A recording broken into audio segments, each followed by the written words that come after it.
네, 내년 총선에 적용될 선거구 획정을 놓고서 논의를 이어가고 있는 여야가 오는 20일 오후에 다시 만나서 협상을 이어가기로 했습니다. 어젯밤에는 정의와 국회의장 주재로 예정에 없었던 심야회동도 가졌습니다. 쟁점 법안에 대해서는 이견이 좁혀가고 있지만 선거구 획정과 내년 총선 룰은 여전히 이견이 팽팽한 것으로 전해졌습니다. 국회 연결합니다. 이승현 기자. 네, 국회 나와 있습니다. 네, 일단 여야가 쟁점 법안들, 주로 경제 관련 법안들이겠죠. 이 쟁점 법안 처리를 놓고서 상당 부분 이견을 좁혀가고 있다고요?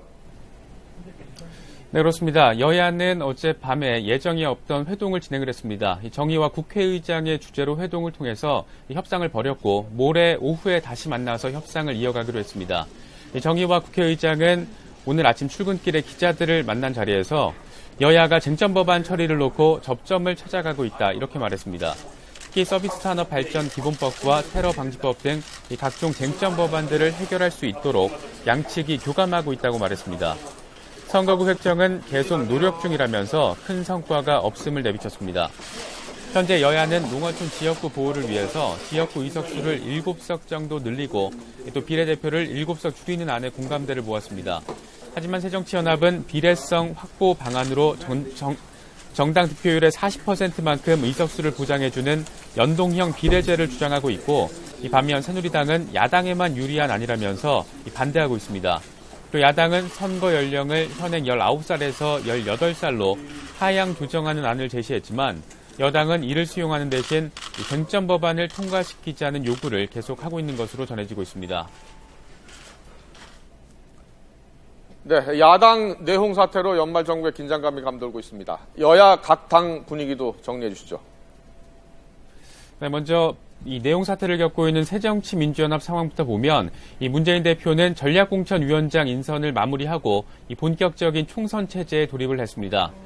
이 지역구 후보 20% 전략공천을 맡게 될 이 전략공천위원장에는 주류 인사로 분류되는 김성곤 의원이 임명됐습니다.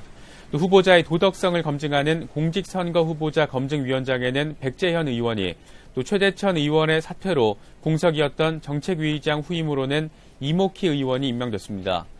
어제 전주를 방문한 무소속 안철수 의원은 오늘은 광주에서 환경미화원을 만나는 등 민생 행보를 이어가고 있습니다. 이처럼 문 대표는 본격적인 총선 체제, 또 안 의원은 정부와 여야 모두에 공세를 가하면서 지지층 결집에 나서는 등 야권 내 경쟁이 더욱 치열해지고 있는 모습입니다. 새누리당도 우선 공천제와 상향식 공천 등을 놓고 이 친박과 비박계 간의 물밑 경쟁이 치열하지만 일단은 정부가 추진하는 서비스 산업 발전 기본법 등 이 각종 경제 활성화법과 노동계약 5대 법안 등 쟁점 법안에 대한 처리 노력에 집중하고 있습니다. 원희철 원내대표는 오늘 아침 회의에서도 이 대야 협상 전략을 점검하고 이 대응 방안을 모색을 했습니다. 모레 열릴 선거구 획정 협상에서 이 쟁점 법안에 대한 논의도 얼마나 진척이 될지 또 주목되고 있습니다. 지금까지 국회에서 YTN 이승현입니다.